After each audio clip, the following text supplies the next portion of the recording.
pegang kan? Jangan. Kenapa? Coba pegang. Takut. Hah? Sama pegang. Mama.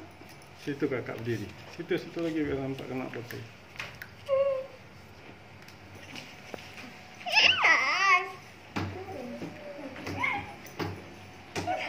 Apa nggak marah dia?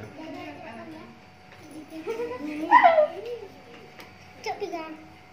Ya, senang dia.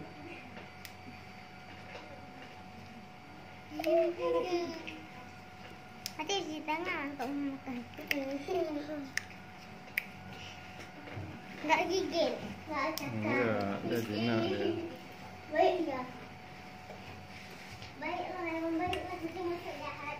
Kan peliharaan, jadi senang. Wah. Coba pegang. Pergi ya.